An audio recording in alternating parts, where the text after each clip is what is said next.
Ho ho ho, chaps. Yes, it's your ever-loving lakey bloke person. Alright, how are you? I'm a bit crook, mateys. I've got some sort of nasty infection in here and all over my sinuses and in my throat and stuff, so stand back because it's catching. It's contagious, folks, so stay well back. But it's alright because I've got some antibiotics. Because certain people on Facebook and all over the place were nagging me and saying, for God's sake, sort yourself out, right? And you were quite right to. So I spent an hour and a half, something like that, 2 hours, in a walk-in centre on Saturday just waiting to be seen by a doctor, given some drugs, and hopefully I'm on the mend. But at the moment I still feel a bit crap. So what we're going to do is we're going to cheer me up, and hopefully you along the way. Because what we're going to do is do a Mexican Cerveza. If you didn't get that, folks, that's a Mexican Cerveza. Oh, God. Sorry about that. And I've got some light malt extract. I've got a can of it, which has been sitting around for ages, so I'm going to chuck that in as well. And we'll measure the gravity. We'll see what it comes out at, and we'll go from there. I'm not going to do anything weird and wonderful with it. I'm not going to put any ops in it. I'm not going to do, you know, like a proper screwing around with it kind of thing. It's just going to be a plain one, as much as I can get it plain. I don't want to just do the kit, because the kit just says put the brew enhancer in.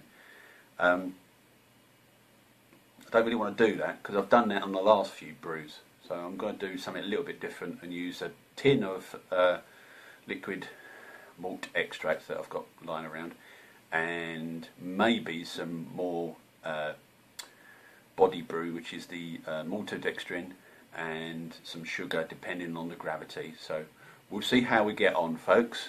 Thanks for all your get well soon messages that you've been sending me on Facebook and things, and thanks to those that nagged me to go and sit in the walk-in centre to get some antibiotics to clear all this yucky mucky phlegmy type stuff up.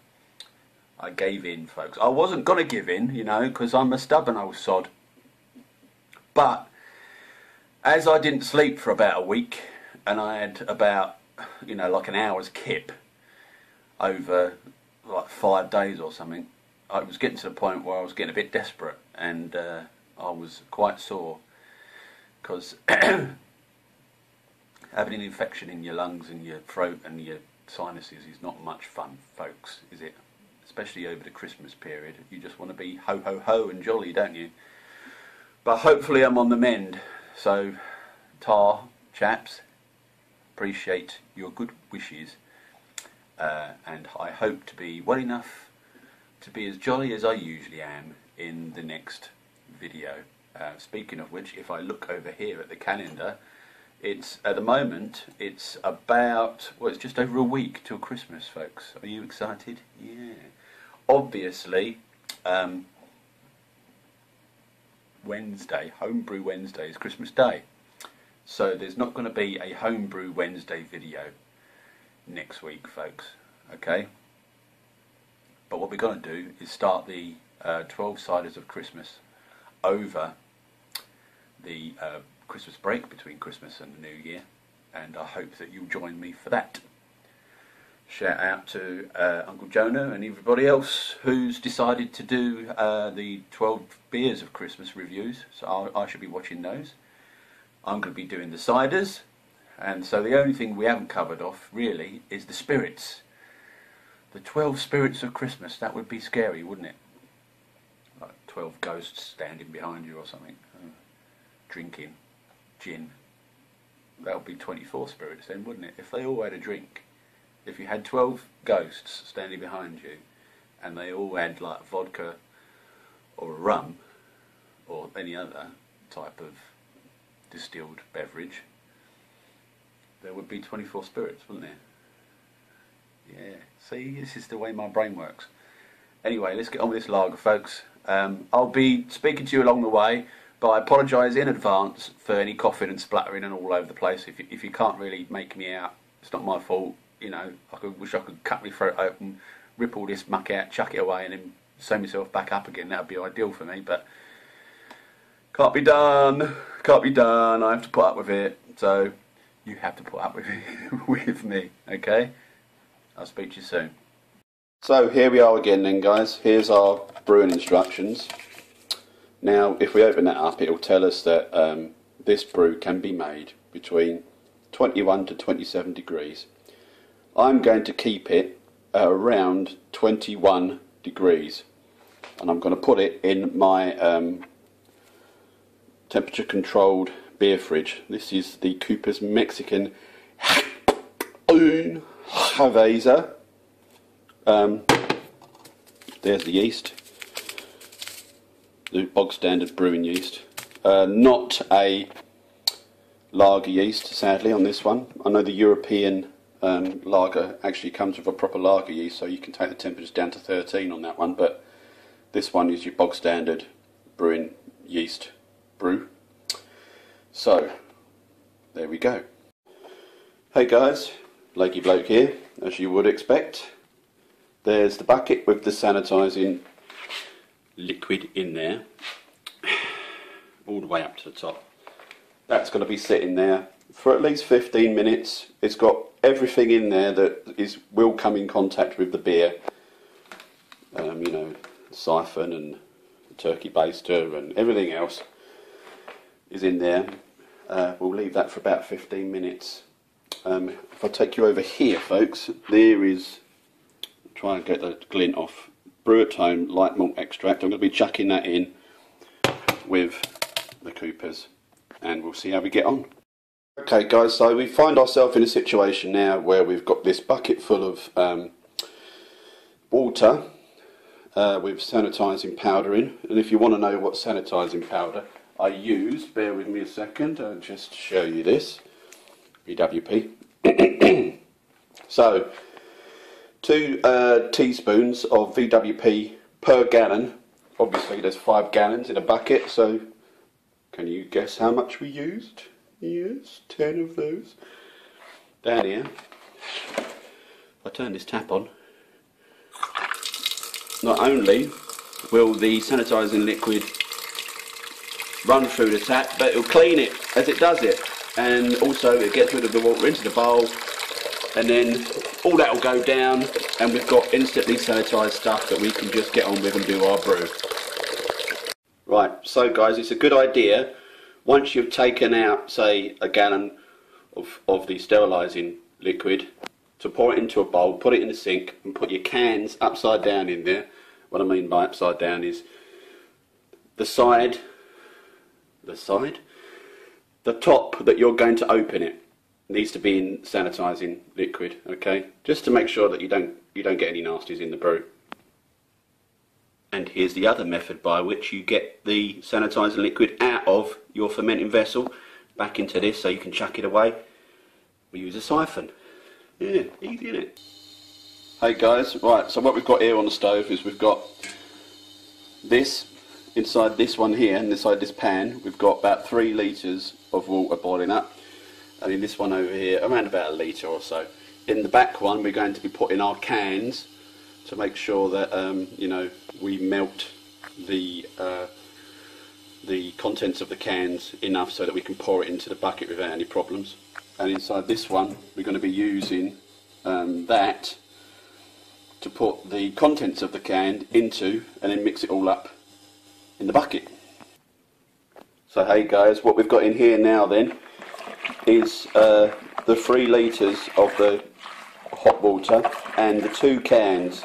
One can is the Coopers Mexican Cerveza, and the other can is the light malt extract. What I'm going to do in a minute is chuck in probably 250 grams of maltodextrin, mix that up a little bit, and then fill the rest up with cold water. Okay guys, so I can't really focus in on this for some reason, but trust me when I say that's about 1.050. Over here I've taken it up to around about 21 litres, there or thereabouts. and if it ferments out like the other Coopers kits have done at around about 1.010, we're looking at around about 5.3%, which is fine. And so guys, it only leaves me with one thing to do: put the yeast on. Now I'm not too worried about spreading it out all over the place, because what we're going to do is we're going to give it a ruddy good stir, folks. Yeah, a ruddy good stir. What we'll do at the end of the video, we'll have a little bit of a chat about what's gone into this and the methods. But in a minute, what I'm going to do is put this into my beer fridge, and I'll show you that in a sec. Hey guys, here we are at my beer fridge. Now, this beer fridge is temperature controlled.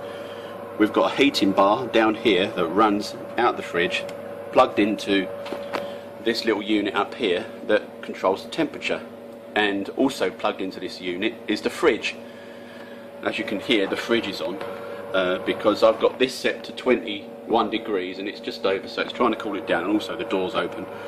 What you'll also notice here is I've got a little glass full of sanitised liquid and a tube, a siphon tube from a demijohn running into the top of the bucket there, because there isn't really enough room at the top of my beer fridge to put an airlock. I'm sure this will do exactly as it's supposed to do. There's enough sanitised liquid in there, so that should be absolutely fine to do what we need it to do. What I'll do is I'll check it again sometime tomorrow, and we'll see how we're getting on. Hello, me again. Alright folks, now hopefully some of you found that useful. You forgive me for deep breathing and making noises throughout the video like I'm stuffed full of phlegm, because I am, you see, that's why.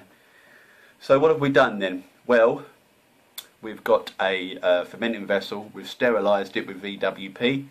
VWP is my cleanser of choice. You can see I'm sweating buckets here, look, because I'm worn out. VWP is my cleanser of choice because it's nice and easy. You just basically, you take 10 teaspoons of VWP, chuck it into the fermenting bucket, fill it up with warm water, leave it for 15 minutes, drain the water off. What I tend to do is I take around about a litre, maybe 2 litres of that liquid, put it into a bowl, put it into the sink, because I always forget to sterilise something. This week I forgot to sterilise the stirring spoon. So it's always handy to remember to just put some of that sterilising liquid by, because you'll always forget to sterilise something. This week I remembered the lid. I forgot the spoon though. It's also good to use the bowl of sterilising / sanitising liquid to turn your cans upside down and put them in. So the top of the can, where you're going to open it and pour it into your bucket, you want to make sure that that is upside down in the sanitising liquid for around about 15 minutes, and you just chuck that in while you're emptying your bucket. Yeah, does that make sense, guys? Let me take my glasses off, because I'm aware that there's a glare from the computer there. So what we've done is we've chucked in a can of Coopers Mexican Cerveza, and also a can of light dry malt extract. We put in 250 grams of maltodextrin, and we've done a gravity check on that, and it's come out around about 1.050. Okay, now by my reckoning, if, as per the other 2 Coopers kits I've done, it ferments down to about 1.010, then we're looking at a 5.3% brew. And bearing in mind, I've not taken this all the way up to 23 litres. I've only taken it up to 21, because I want to try and get a little bit more flavour out of it. Because some of the reviews I've read on the internet about these Mexican